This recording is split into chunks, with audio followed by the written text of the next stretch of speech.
All right. Hey, everybody. Welcome to season 3, episode 1 of The Compliance Guy on this wet Wednesday, March 16, 2022. I've already got a smile on my face, and we haven't even kicked off the show. And that's because I'm talking with my great friend, Eric Rubenstein. And, you know, I have so many people that have been on in the previous 2 seasons. And I am grateful to each and every single person that's been on this podcast on the live stream. But there was just something in my mind that said, if I want to get this thing kicked off the right way, I need to have Eric on because you never know what's going to come out of this chucklehead's mouth. So, That is Eric, true. That's true. so it's good to see you, my friend. Thanks for being here. I am really excited, and I think we have a great show to get through today for I'm the I'm folks that are gonna be excited. joining us. I'm excited to be kicking off season 3, episode 1. Although you do these every week, so I am a little interested and perplexed about how you get different seasons and episodes when it's really just a recurring sort of thing. I Well, mean, there's no summer break, hiatus, holiday. There's no strike from any of the production team. Like, is next week's episode going to be season 4, episode 1? if it is, you won't be on it. That is true. So, that's a good question, right? At least I know that I'm the finale. you're you're the kickoff and the finale all in one. It's interesting because I was thinking about how do you figure out when to end a season? And I was sitting there and I was thinking to myself, well, I'm going to do 25 episodes per season. And I don't know how I landed on 25. It just was the number that sounded right. But that got all messed up yesterday because I had our compliance guy segment with Terry Fletcher, and that turned into episode 26. But I had already announced season 3, episode 1 with Eric Rubenstein, and I was like, well, now I'm stuck, so I can't. You know what it could be? Most of the commercial TV that's out there, they usually do like 24, 25 episodes as a season of a show. And then to like stretch it out, they have like a recap or a bonus. Yeah. Like for people that were Seinfeld fans, like they had the 100th episode was an hour of just clips. I mean, maybe that you just call it like a bonus. I guess. The best of. Stern. Stern's been on for 40 years. Yeah, well, I don't think anybody's going to look at the compliance guy and go, we want the best of the compliance guy highlights. Just a black screen. It's just a black screen. Unbelievable. I thought this was going to be a serious interview. So we can make it. Yeah, we will. We will. So listen, to all of you that are tuning in, logging on, hanging out with us live this morning, or for those of you that are going to be finding us later on in the day or down the road on one of the different streaming platforms or on more than 80 podcast platforms, thank you so much for hanging out with us today. Again, the reason why I wanted to have Eric Rubenstein on the program today was because there is so much going on in the investigation world right now. Each year, there's never a shortage, right, Eric, of the number of investigations that are taking place by the Office of Inspector General or the UPICs or, which is Safeguard Services. Excuse me. And there's no shortage of cases that are being escalated up to the Department of Justice for consideration of, prosecution or getting a settlement agreement or a deferred prosecutorial agreement, something like that. So while there's a lot going on, right, in the world of fraud, waste, and abuse, where I thought that I would want to start our discussion today is really talking about investigations from an OIG special agent perspective, because we're seeing more and more civil investigative demands, which the Department of Justice, the AUSAs, use OIG special agents to serve those on practices if they don't go through the U.S. mail, right? So because of this and because of what's going on, I really wanted to, for our viewers, for our listeners of this program, I really wanted them to understand really how an investigation happens. How does something land on your desk as a special agent for the Yeah. OIG? And what steps do you take in order to make a determination as to whether or not there's any there for you to then say, let's go ahead and start requesting medical records. Let's go ahead and start interviewing people. Let's go ahead and complete our 302 forms, whatever it is. So if you could, let's start from zero, right? Yeah. Yeah. So I think it's important to have the level set of UPICs and the medic because they're part of they're a very important part of that process, and they're a very important piece of that puzzle to an extent. So around the country you've got 5 UPICs. You've got the Western UPIC, the Southwest UPIC. Those are contracts that are held by Clarent, which is formerly known as Health Integrity. Then you've got the Midwest UPIC, which is Covent Bridge, which used to be Advanced Med, and then the Northeast UPIC and the Southeast UPIC, which are SGS. Those are competitively bid contracts. They are working in a quasi-governmental function. They administer the program integrity or benefit integrity piece, Medicare, Medicaid, on behalf of CMS. So when audit letters are coming out from them, when they're doing a prepay, a post-pay, or an investigative audit, and you are involved in something in which you're fabricating, altering, or doing something like that, it's obstruction of a governmental audit because they're considered quasi-governmental. And then there's the medic, which is the benefit integrity group for that's also Clarent Health Integrity. So they hold 3 of the contracts, and the medic oversees Part D.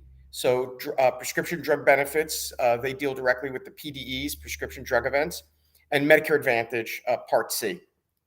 And there is a requirement for Medicare Advantage and for Part D sponsor plans that when they have a fraud, waste, or abuse issue that they need to they refer it to the medic who does an additional workup and then ultimately gets it over to the OIG. So OIG works very much hand in hand with the UPICs and the medic, and you typically are working with the UPIC in your region. So when I was in New Jersey and New York, SGS was our UPIC. And, for those who've been around a long time, you remember that in the days of carriers and fiscal intermediaries, they were in-house. Then it went to the ZPICs or the PSCs. Right. Then it became the ZPICs. And now it's the UPIC. And that was really because of a consolidation need that, crime, healthcare fraud crimes are permeated across areas, and things need to be in pretty large swaths of regions. They're all on a uniform case management system so that one UPIC can see what's going on in another UPIC and all of that. But essentially, go ahead. Hang on. So I didn't mean to step on what you were saying. So I want to make sure everybody is on the same page with us, because I hear all the time, oh, I'm getting audited by the UPIC. And the fact is, UPICs don't conduct audits. They're not like the MAC. They're not like the recovery audit contractors. These are investigative entities, right? So while there may be an audit finding that comes out, am I correct in stating that the audit was most likely performed at the MAC level or by another entity that's functioning in a quasi-governmental role, and then it's sent to the UPIC for further investigation? They may review the audit, they may ask for additional documentation, and then the UPIC will issue their findings as to whether there's an overpayment, or they'll escalate it to the Office of Inspector General for further evaluation. Is that a fair explanation? So I think all those can come into play, right? So the MAC will conduct a desk audit. If they find that there is something there that isn't passing muster, whatever that threshold may be or whatever that metric is, they may pass that along to the UPIC. The UPIC is doing prepay, post-pay, which are benefit integrity functions. They're doing all things that are fraud, waste, abuse, compliance, benefit integrity functions. And then they're doing investigative audits because they are oftentimes a primary line of defense for the receipt of complaints, right? So people that make a complaint to 1-800-Medicare, make a complaint through the MAC or something like that, those get routed to the UPIC. The OIG, and we could talk about this, but the OIG oftentimes will decline to investigate a case, and they will refer the matter to the UPIC for any action that they deem necessary, which could be to develop the case to send back to the OIG. But yeah, by the time, if there's an overpayment letter that comes from the UPIC, it's the result of something that's come through either from the MAC. The MACs can issue overpayments, as you know, but if the UPIC is issuing it, there's usually a little bit more. Usually does a little bit more of it. There are desk audits that are done at the MAC level. We here at Advise have people that work for us that are former RN CPCs who worked at the MACs. Right. And so, yeah, so they understand that kind of piece of the puzzle. But the UPICs aren't doing just sort of your routine audits. What you'll get your letter, and your letter will say, we conducted an audit of your records, because that's really right. What it is. They're not saying we conducted an investigation, because an investigation, may have a different sort of tone to it. And so I don't know if when they send out that letter, if they're doing it for the purposes of tonality, if that's even a word, or if they're doing it because it's essentially an audit in the absence of doing more of an investigation, right, which may be more invasive. It may be more pervasive of what they're looking at. So, but yeah, so the UPICs are doing a bunch of these things. They do these reviews that will be investigative. As the result of there being a complaint, or us, the OIG, I should say, sending information over to them to develop the case or something along those lines. So it could be a whole host of things that ultimately result in that. Right. Speaking of words, we had this conversation last night. Eric Rubenstein actually has his own word in the Urban Dictionary. Remind everybody what that word is. Did you look it up, by the way? No. Okay. Well, the word is notekin, Notekin, and it's so I always tell people I'm a published author. If you go into Urban Dictionary, you'll find it. It's you're at a place and you don't have a piece of paper, but everybody has a napkin, right? If you're in a bar and you need to get someone's phone number and you don't have your phone handy, I mean, I think it's gone by the wayside, but you write something on a napkin to pass it to someone else, or a note. It's really on a napkin. It's a notekin. So it's called a notekin. It's sort of like a shopkin. You don't have little kids or grandkids. I don't. So, look up Shopkin if you are. Yeah, I'm probably not, but okay. So, okay. so let's get back to these investigations, because and before we go there, right? I think it's important to address some of the areas in 2022 that I believe are high priority targets for the Office of Inspector General, as well as for other auditing entities. But because you're a former special agent with the OIG, I want to kind of focus on retired, not former. Former implies that I did something nefarious. Retired means I left in good standing. Wow, that's still debatable. Well, yeah, they did give you your retired badge, so they did. I can't argue with that. They did. So for me, I think one of the most important things that a practice can look at are their utilization reports to identify services that are going out in a high volume. Yep. Because our industry, right, we're dominated by data analytics. Data drives just about everything that transpires in our industry today, right? Whether it's reimbursements under your contracts with your commercial payers, what Medicare makes as a determination for increase or decrease of a conversion factor or RVUs. It's all driven by data, but data drives audits, right? Because audits are looking at patterns. They're looking for outliers. They're looking for aberrants in a coding pattern. So for me, when I start looking at this, obviously, and most people who are listening to this are going to be like, duh, of course, Sean. Evaluation and management services, obviously, number one, first and foremost. Why? Because it's a low-hanging fruit, right? Even though for 99202 through 99215 services, we've transitioned away from just the bean counting aspect of the history and exam, and we've moved now towards medical decision making and or time in conjunction with medical necessity to drive the levels of service. But there's still a high rate of subjectivity, right? Because Yep. of medical decision making. What's high complexity to me may be low complexity to Eric Rubenstein. So there's still that broad range of subjectivity on the 2021 changes that transpired for evaluation and management services. But for all other E&M services in other settings, we still use the 95 or 97 guidelines, right? So there's still that high rate of subjectivity. Right.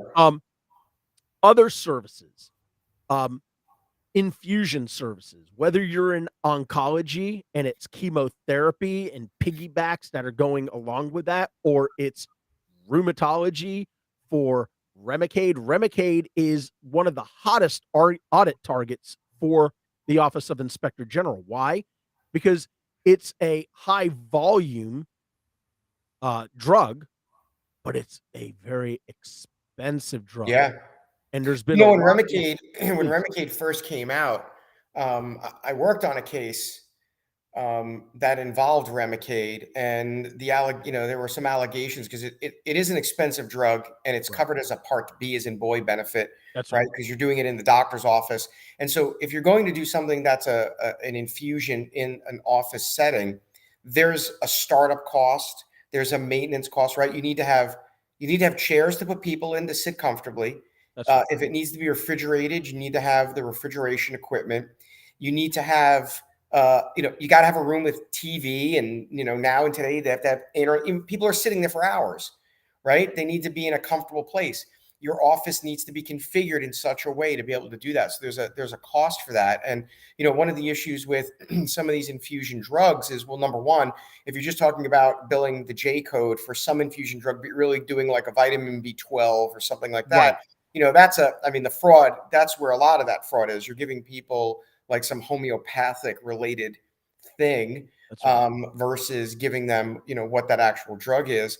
But then you've also got that when there are a fair amount now of competitors to Remicade, Humira, some other drugs that are patient injectables. That's right. At the end of the day, does a doctor's office want to invest the costs associated with taking a room and putting 4 chairs in there, and then you have to have staff, right, to monitor them and all of that? And so, early supervision. Right. So early on, when Remicade was the only game in town, one of the big things was there were a couple of issues that came up early on with Remicade. One was just straight out kickbacks that were paid as build out costs to induce a doctor to do it. And the other one was that the sales reps were coming in and doing like a 1-day preceptorship, with the doctor. And then it sort of morphed itself into the marketing, the spread. Like you hear that all the time on a lot of drugs, on drugs, and oftentimes you'll hear it now on diagnostic tests that are office based. But it's very common in the drug world on these physician infused drugs to see this marketing, the spread. And that is, what is the cost to you versus what is your reimbursement? And the spread is that difference. And so the argument becomes that through a manipulation of the AWP, which is, ultimately what a lot of the reimbursements are based on. And I've heard phrases where some courts have actually interpreted AWP to mean ain't what's paid because of rebates. There's rebates and things of that sort. But I guess kind of circling back to the initial thing about the way cases come in. Yeah, let's get into that because, and I'll give you a good example, right? So talking about infusions, right? So, and there's so many other services, right? Telehealth, telehealth is on the OIG's list. These amniotic fluids for musculoskeletal. There's the Synaxis machines for the vasopneumatics, the injection of these vitamins that are part of this. and we'll talk about what it means when there's not an Yeah. LCD or LCA and whether or not that's a billable service or not. But to your point, let's just hypothetically say, right, to drive back to the original question that I asked, how does an audit or an investigation start at OIG? Yeah. So If there's, we know, well, here's the question. If we know, like, for example, on infusions, if we know that there's a problem with the number of units that are being billed for these services and the um, waste being reported incorrectly, is that something that would drive you, or are there other factors on how you determine this is a viable case? Let's go ahead and start yeah. an investigation. So it's a little bit of a complicated scenario because there's no necessarily Boolean logic to it, right? So a little bit of it is, when I was an agent for a year versus having been an agent for 20 years, my thought process is vastly different. So you've got to look at, there's, cases come in reactive and proactive. I do so many presentations, on behalf of Advise, but I do a ton of presentations on sort of OIG operation stuff, and I don't give away the farm, no secret sauce type stuff. But cases. This is kind of a common thing that's asked: is like, how do cases come to the OIG? And it's really, they come proactively, they come reactively. Reactively is going to be the complainant coming in, reporting something, a tip to the OIG hotline, a referral from the UPIC, a referral from a law enforcement partner. And the proactive is going to be what we started talking about, which is the analytics piece, in-house analytics. The strike force runs on analytics. Everybody in the fraud, waste, and abuse world runs on analytics. You cannot look at claims data to the volume that you would want to without using some sort of data analytic. When I was a new agent, if I got a referral in on on a provider relative to E&M upcoding, I would be like, oh my God, that's fraud. We should be doing criminal. Right, right, right, right. 20 years later, I go, E&M fraud. I would run, unless it was an E&M fraud case with phantom billing, Right, services not rendered, right? So that's the definer, is services not rendered versus a service rendered that's upcoded. And the allegation is an upcoding of one level or two levels or whatever it would be. My knee-jerk reaction would be, in the absence of being able to prove that the service wasn't rendered, it's a civil case. right. And maybe not even a civil case if the U.S. Attorney's Office doesn't think it's juicy enough for whatever reason. Then it becomes a CMP case with OSIG. But a little bit of the vetting process of getting a case in is sort of the tincture of time. That the more experienced you become as an agent, and the more experienced you become in understanding the breadth of violations, the Right. better you are at at vetting them. When I started as an agent. OIG is HHS OIG is the largest of the OIGs. I think it goes back and forth between postal, but I think it's the largest one right now. It is certainly the most active of the OIGs from a law enforcement capacity. The Office of Investigations, is probably doing more arrests and search warrants than other OIGs. Probably some combined. There are some OIGs out there that people don't do any of that stuff. They're law Right. enforcement, but they're not really doing a lot of that stuff. They're small OIGs with 4 and 5 people. But part of that is, I was in New York City, and it's trial by fire. And then I went to New Jersey, and at one point I was one of only a handful of agents in the most densely populated state in the country. So you didn't really have the luxury of being able to pick and choose your cases. So whatever came to you, you worked. And so, you had to be up for the challenge to kind of learn a little bit about it. And as time goes on, you just become a little bit conversant in a lot of things Yep. to kind of get enough of a flavor as to whether or not this is something that requires a little bit more vetting. I think, now almost, 28 years into doing healthcare fraud type stuff, I think that my mindset of what I perceived to be a criminal case 28 years ago or 27 years ago, I would have a different position on. And I will tell you, certainly, having now been in the consulting world for 3 years, and getting even a more wider education on things and understanding a lot of my you and I,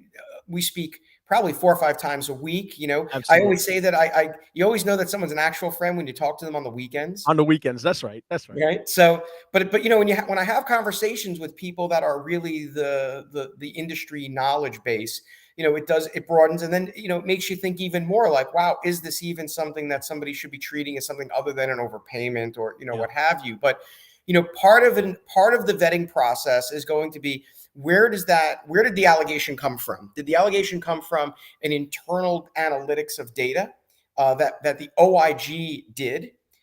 Did it come from an outside source, a referral? Was it a combination of the two? Was there something that triggered something internally, and then lo and behold, we got a complaint on it, a week later? And those are huge metrics. And I think it circles back to what you just said about utilization. And I say this with all of our advised clients. I say this with all of the presentations that I do. And it's the simple metric is, the OIG is looking at your utilization. That's Why right. aren't you looking at your utilization? I mean, the standard set of data that you look at, that the OIG looks at, and there's no secret to this, is they're looking at outliers. That's right. Did you suddenly start billing for a Hicks Picks or a CPT code that you didn't bill for a year ago? And is it meteoric in That's right. its, and that is not indicia of fraud. It is indicia of being an outlier, but an outlier with an explanation. And the example I always love to give: you are a general practice ophthalmologist and you bring in a cataracts or a retinal specialist. Right. And so you didn't do, for example, for people with glaucoma, the two big things are the YAG laser and the IP, peripheral iridotomy. Those are two types of lasers, right? I only know about them because I've worked a couple of ophthalmology cases, right? But Sure. I do know to say, hey, if you're a general ophthalmology practice and you bring in a new provider to your group who is a glaucoma specialist who is doing YAG and PIs all day long, you went from doing 0 to now a meteoric rise in them. You're going to be an outlier. So should you expect that you're going to get audited? Yes. Should you be looking at your documentation in anticipation of the when you're going to be audited, right? And so some of those, when an allegation like that would come, and we would get those allegations, when Sure. you get an allegation like that, there's a level of vetting that you can do that will help you to sort of cut through that and make an identification about, hey, is this really a problem? Is this not a problem? If I got a hotline complaint referred to me, and the hotline, I will say that whether people believe this or not, the hotline is managed by a supervisor. For years it was always managed. The person just retired, so I don't know if they replaced her with another agent, but the OIG's hotline, 1-800-HHS-TIPS, was managed by an OIG supervisory special agent for the entire time that I was an agent. There was an agent that supervised it, and every single complaint that came in was vetted, and many were closed out just on their face for lack of enough sufficient. But if there was something that somebody felt should be vetted by one of the analysts over, if I was the duty agent for the week in New Jersey, some days I would be looking at 5 or 10 hotline Complaints. that would Right. come in to be vetted. And you would see a complaint would come in where they would, so-and-so is the former billing manager and is alleging that they're billing for this service that they're not rendering, or what have you. So, some vetting has to take place. If a complaint came in on something like excessive billing for peripheral iridotomies, there's a level of vetting that you have to do to be able to understand, like, is this potentially got an explanation? I remember one of the last cases I worked before I retired, the allegation involved a neurologist who was one of the highest billers in the country for allergy testing. Now, there's a non sequitur there. She's a neurologist. Why is she billing for allergy testing? But there were these collateral things that were out there that involved prescriptions being filled by local pharmacies. And, there was a potential issue about whether there was an illicit relationship with the pharmacies. But with some vetting, there were some things that showed that might not have been the case. You do some geospacing, you look and you see, where are these pharmacies relative to the patient? Where are these pharmacies relative to the provider? And you can sort of knock down some of these allegations that maybe, that may be peripheral to really some of the more salient things. I will tell you that generally speaking, the OIG agents and the OIG are not looking. They may be looking at every little thing that's out there, but at the end of the day, as you know, U.S. Attorney's Office isn't charging every single instance of every single thing that's been uncovered in a scheme. They're looking for the things that are going to have the greatest success of prosecution. The U.S. Attorney's Office clearly does not look to prosecute if they don't think that they have the ability to win a case. Right. And, they're going to rely upon the strongest bit of evidence that's out there. And then at sentencing, some of these pieces, peripheral pieces come into play through something that's known as relevant conduct under the U.S. sentencing guidelines. So, right. The metric for how a case gets to, in the vetting process, it can be very complicated because there really is no sort of set methodology or metric. Right. A lot of it, when you're new, is sitting down with your training agent. I would sit down with new agents all the time and I would say, let's review this. Let's look and see what's the dollar threshold involved. Does the U.S. Attorney's Office that this case would go to have a dollar threshold? Or are they more ad hoc? Are they looking to see what are the facts and circumstances? Is this a case where you don't really think this has good criminal intent to it to make it a criminal case, so you're just going to go and get the U.S. Attorney's Office to decline it criminally and then bring it to your friendly civil AUSA? Or do you think? We'll get to that in a minute. Hang tight. I want to pause for a minute because there was a lot to unpack with what you've talked about. But somebody who's listening to us, and I think this is awesome. We have folks that are listening to us from governmental quasi entities, and this individual, which I love, they put LinkedIn user. And I don't blame you. I'd probably do the same thing if I were working for a UPIC and I didn't want anybody to know who I was, so that my my inbox didn't get blown up. But this individual says the UPIC I work with does the actual audit. They request records. They have an RN and a medical director review. So there you go. I think. But the person is not. It's not entirely clear. It says the UPIC I work with. If they're in New Jersey and they get an audit letter from SGS, they're working with that UPIC. It's not that they work for the UPIC.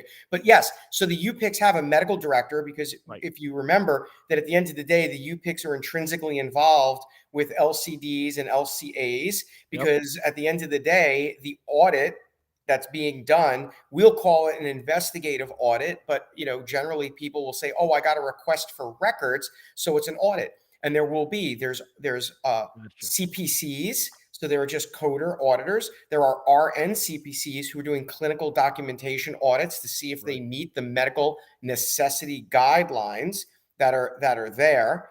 And so there's always going to be a medical director because at the end of the day, if there are large swaths of denials from medical necessity, at the end of the day, you want the sign off of the medical director for that UPIC because they're the ones that deal with it. Now, also keep in mind that in about 2017 or so, I may be off a little bit, but around then, CMS shifted its responsibility from being the individual organization taking responsibility to be the voice of NCDs and LCDs and all of that. It shifted to the UPICs in about 2017 or so. Right. And so, previously, if there was a case that was going to trial and you needed to have a witness to opine on CMS's position about a policy or something, you would get somebody from CMS, typically from the regional office, or CPI, Center for Program Integrity, or one of its predecessor names. That shifted and that went to the UPICs. The only reason I really know that date is we actually have somebody that's on our staff who was that person and does that. But it's clearly a big web. But what I want to, if I can just circle back, I do want to go ahead. take, we talk about LCDs and LCAs because it's not as if there wasn't enough clarity. LCAs, worked to provide some more of that. And we've talked about it on some of our other discussions about in the absence of an LCD or an LCA, is there coverage? And I always love hearing your sort of learned interpretation on that. Yeah. So, and let's talk about that. But one of the things that you talked about, right? So, you're older than me, so you've been doing this longer than me.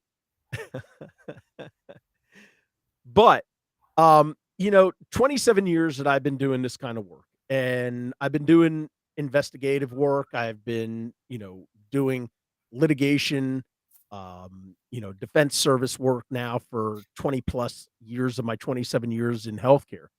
And I agree with you. My perspective on years ago when somebody would put something on my desk and they'd be like, look at this, they're using the modifier 25 at a high rate with all these evaluation and management services, and I'd be like, well, yeah, you're right, it's probably a fraudulent activity. But I was 22, 23 years old, right, when somebody's putting some of that stuff in front of you, and you're like, oh yeah, and now here I am 48 years old, and I look at things through a completely different lens, right? I look at it and I say, do we really have a situation where there's fraud, waste, or abuse? Or is there something more to this possible situation? Let's go ahead and take a closer look. Let's examine it. Let's not jump to an automatic conclusion of malfeasance or an automatic conclusion that they're trying to scheme the government out of remunerations for which they're not entitled to. But to your point, and this is something where I've had some healthy debates with people, and for those of you that are hanging around with us, I think this is an important lesson. It is critical that when your provider has a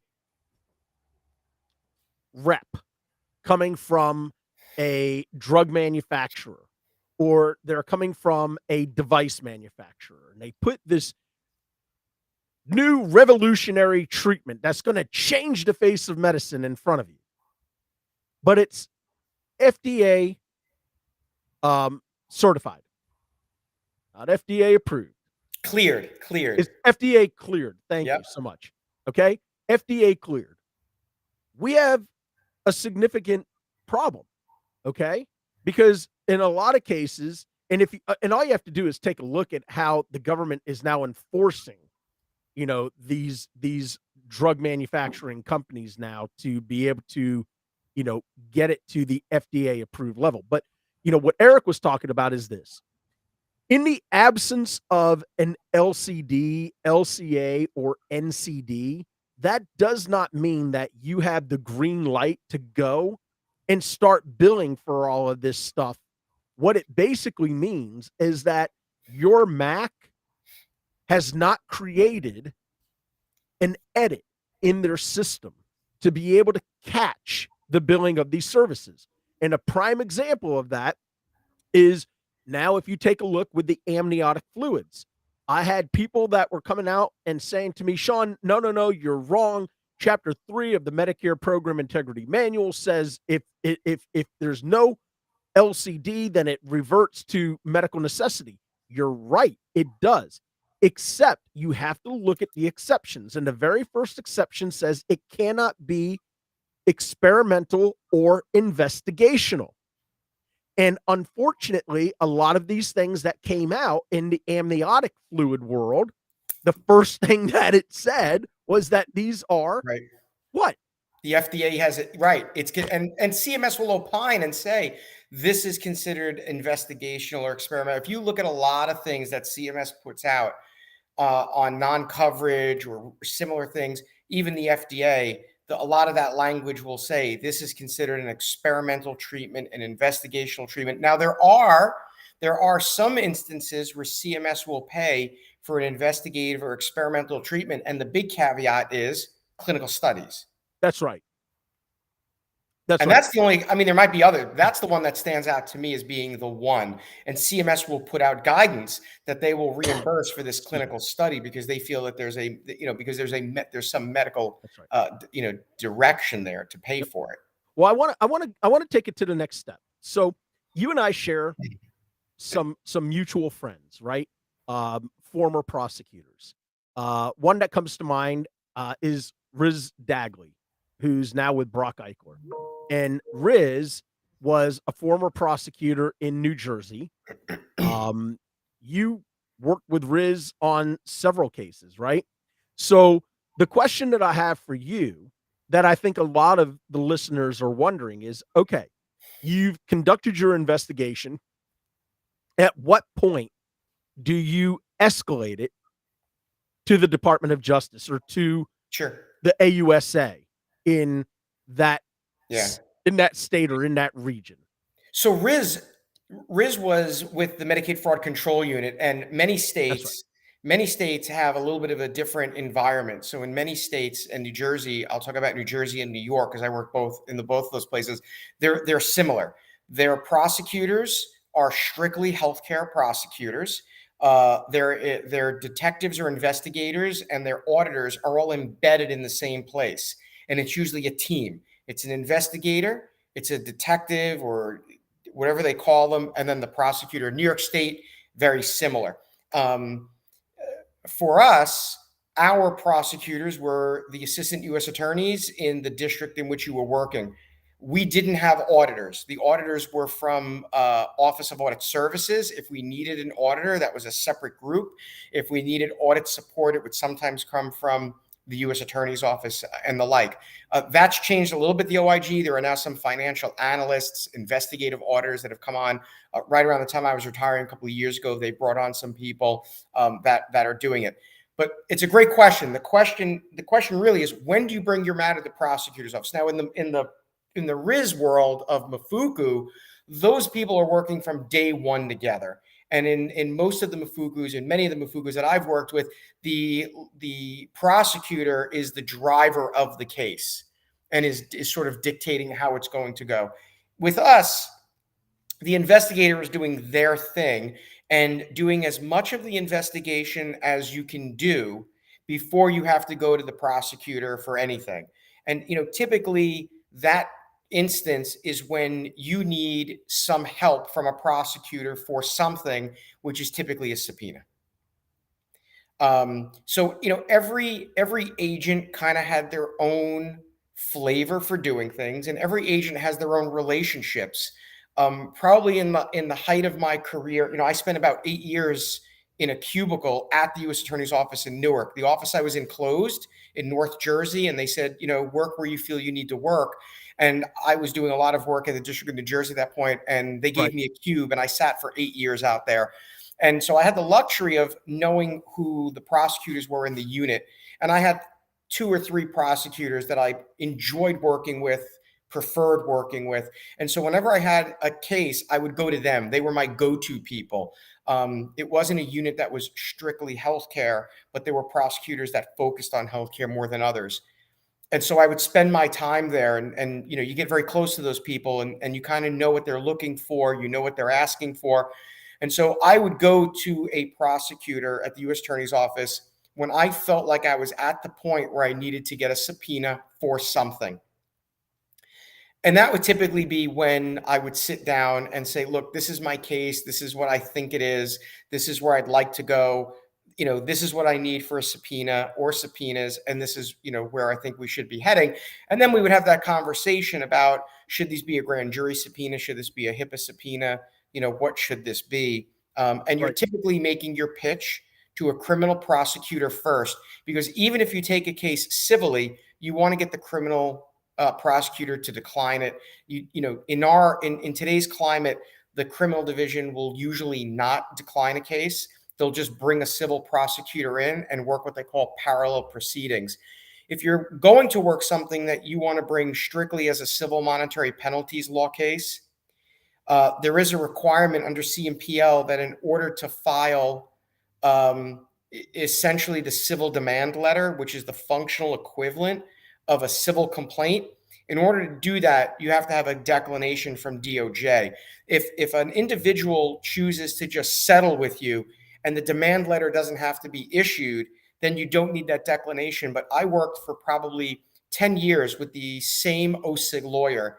And the practice that we just did was, if we were going to pursue the matter as a CMPL, I would always go to the U.S. Attorney's Office and get an actual declination. And it could have been something as simple as an email. This just confirms that you're declining this case. And that would be good enough, because if the person decides to take the case to the mat and DOJ wants to then get back in, you'd have to have something that shows that they were declining the matter. Here's a question for you. how many of the cases that you took to the district attorney or in your division, right, in your state of New Jersey, what percentage of cases that you took to the AUSAs were actually carried forward? For Oh, yeah, yeah, you that's a see good where I'm question. going with that? So I can tell you there were many cases that I had opened that were closed before they even got to the U.S. Attorney's Office. Many cases where you would look at them, you would do some vetting, you would say there's nothing there. There's many cases that are just closed on the initial complaint. There's many cases that are closed after you've done an investigation. And there's one case that comes to mind where two cases, actually, now that I think about it, there's two cases that come to mind where we dismissed complaints. One case where a criminal complaint was dismissed after the person was charged criminally. Right. A criminal complaint was, and there's one where I had a criminal indictment during trial prep. We dismissed a criminal indictment on a provider due to some issues with. I wouldn't say the facts. I would say we had an issue with a witness who was Credibility. No, it No? wasn't a credibility issue. It was very convoluted.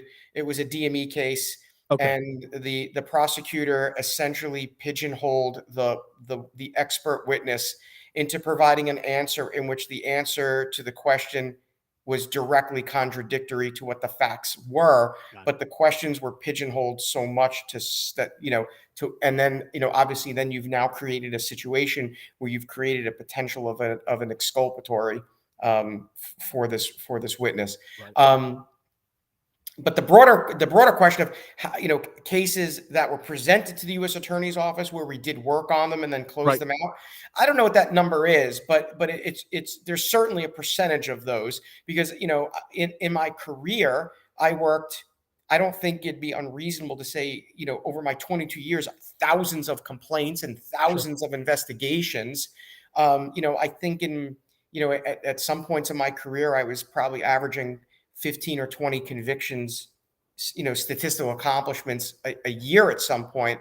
That's huge. I was fortunate. Some cases I had multiple defendants. I Yeah. had cases with 14 and 15 defendants that were out there. I was pretty fortunate. Some years I had 5 or 6 convictions. Other years I think I had 15 or 16. But those are cases that's resolution. Those are cases that could have been worked on for 3 or 4 years Right. at a time.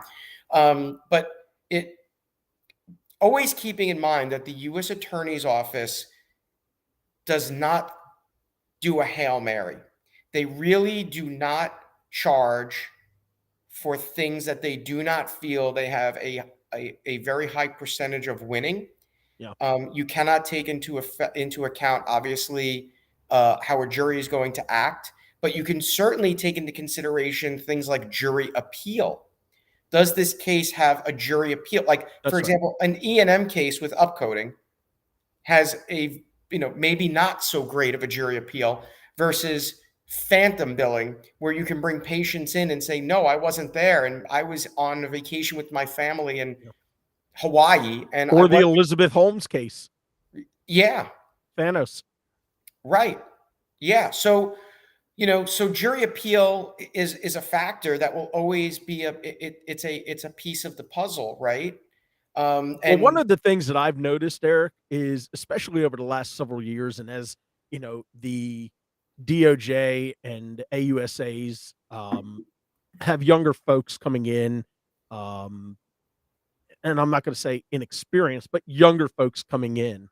What I find in a lot of these cases that I'm brought in on is an over aggressiveness where they basically throw the entire kitchen against the wall to see what's going to stick. And I think part of that is to try to spook an individual into getting into a settlement situation, right?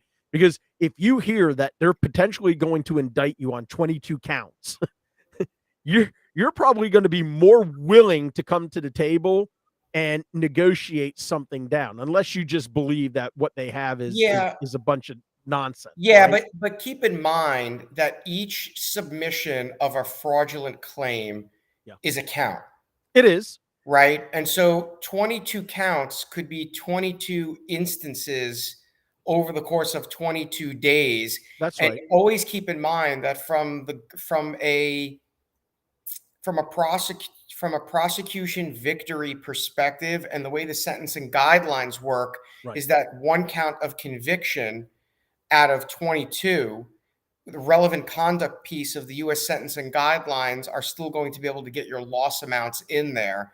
Right. And so that's where, when you look at, Theranos, we'll go back to that for those, that don't. Theranos, she was convicted of some counts, not convicted of others, but there's still a victory in there. You can be acquitted, or have a hung jury on a number of counts. I had a trial once where it was a kickback case, and there's a lot of public record on this, and I'd love to be able to show some of the video and pictures. But we had a defendant. It was Orange Community MRI, and it was a very large case. There were 14 or 15 criminal defendants.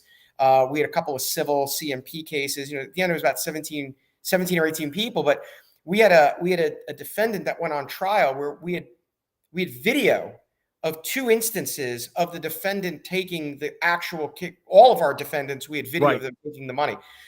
And we had at least 2 videos, sometimes 3, because we wanted to show that this wasn't a one-off error. And so we had our cooperating witness went in with a covert camera and had conversations about the kickbacks, handed the envelope with the money, explained how much money was in the envelope, and then took out from his jacket pocket Yeah. the calculations. Oh, you had 7 MRIs for Medicare. That's this. You had 4. Pretty clear. Didn't And so, some of these individuals in some of the videos, weren't they like, well, you're short this week or something yes, like that? yes. So what we actually did was, to stir conversation, we would short them sometimes $5 or $10, because traditionally what had happened previously to us being involved, what Right. our cooperating witness had told us was that the provider, there would be no conversation because it was a hush hush. So the person would have an envelope, our cooperator just hand them the envelope and say, have a nice day, and then that was it. Right. And so, he was able to spark some conversation by doing that. But the point I'm making is, we had 2 videos of this one particular defendant taking the money and talking about it and expressing his dissatisfaction with being shorted. Oh, you'll get me next week. When he was ultimately charged, he was charged with conspiracy to commit, to engage in a violation of the anti-kickback statute, and then the substantive counts. Right. The fact pattern on the video was exactly the same. Nothing really changed. When the jury came back, the jury found him guilty of one count and not the other. Split verdict. Now, we can have an entire discussion about what goes on in the jury room and split decisions and jury compromise. And you are intimately, I know, because we talk about it all the time, you are intimately familiar with split verdicts. I know you had that one case where Yes. that occurred, at least. And so that happens. Last But year. at the end of the day, that is still a victory, because even though there was an acquittal on the one count and a conviction on the other, under 1B 1.1 of the U.S. sentencing guidelines, there's this whole discussion about what's called relevant conduct, which is Right. charged and uncharged. It's like when the drug dealer gets caught with a kilo of heroin and a kilo of cocaine. He pleads guilty to the kilo of heroin. Well, the cocaine still counts for sentencing, because sentencing is based upon the civil standard of preponderance of evidence and not the criminal standard of beyond a reasonable doubt. So that relevant conduct comes into play. And I will tell you, so these are all factors that come in when I'm getting back to sort of like, why did we start this conversation? Right. Is that when an allegation comes in, there has to be a really thorough vetting. Newer agents will typically need the assistance of a senior person to help them vet that allegation, because they don't know any better, or it's new.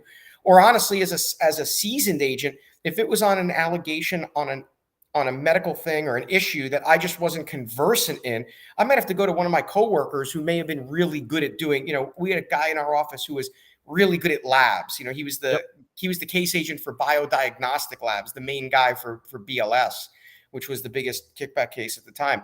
I'd have to go to him and say, hey, there's this allegation I have involving kickbacks involving XYZ. So it's always an evolution, and everything needs to be vetted, and all of that vetting needs to go on an ad hoc basis. It's awesome. So I think the takeaway message for me and hopefully for all of our viewers and listeners is, look, you gotta look at your data. Your data is king. Your data is going to drive not only what transpires within your organization, but what's going on at the UPICs, at the CERTs, at the MACs, at the Mafukus, at the Office of Inspector General, at any entity, the recovery audit contractors, the SIUs for the commercial insurance companies. You've got to be looking at your data. Use programs like Compliance Risk Analyzer. Go find physician distribution curves that are published by the Centers for Medicare and Medicaid Services and enter your data and see where you all are as an outlier or where there's an aberrance in your coding. Pay attention to the OIG's work plan. Pay attention to what you are seeing as denials coming in to your practice from your claim submission process. Being aware, understanding the risks of the services that you are providing and the risks associated with being audited for those, because they are hot topics in the industry, goes a long way to covering your assets. Be smart about this stuff. All right, so a couple of things in wrapping up. There it is right there. There is our urbandictionary.com notekin. There is our published author, Eric Rubenstein. We are so proud of you, my friend. It's nice to see the fact checker has the same last name as you. That's interesting. Yeah. That's why I get away with nothing in this household. She'll look at me and she'll be like, so tell me about X, Y, and Z. And I'll quickly think, am I possibly going to get caught if I don't tell her exactly the way it happened? And 9 out of 10 times is yes, she will catch me and I will have no recourse other than to beg and grovel for her forgiveness. All right. So with that said, I want to say thank you so much to my great friend, Eric Rubenstein, who we know we are truly friends because we talk on the weekends. True story. It is a true story. Eric, I want to say congratulations to you and Jean Marie and all the awesome people over there at Advise for the work that you do. Eric works with me at Doctors Management on a daily basis. It feels like on all of the investigations that we are involved with, all the civil and criminal federal cases that we are retained as either consulting experts or testifying experts. And it just makes my day moves so much faster because there's lots of laughs and good things going on. So we have a tremendous season 3 coming up. I am extremely excited about some of our guests. Christine Hall will be on the show coming up here in the next week. Jesse Witten, Steve Lokensgaard, 2 attorneys that really have put out some great information on the 60-day rule under ACA. Excuse me, Robert Lyles, Paul Weidenfeld will be on the show. We'll be talking about OIG exclusions and the criticality of exclusion screening in your organizations and the differences between what Medicare and what Medicaid, which is administered by the states, require. And also Chandler Martin will be coming on the show here in the next couple of weeks as well. So we have an incredible lineup of attorneys, coders, auditors, and just overall incredible healthcare professionals that are going to be bringing us more and more incredible information.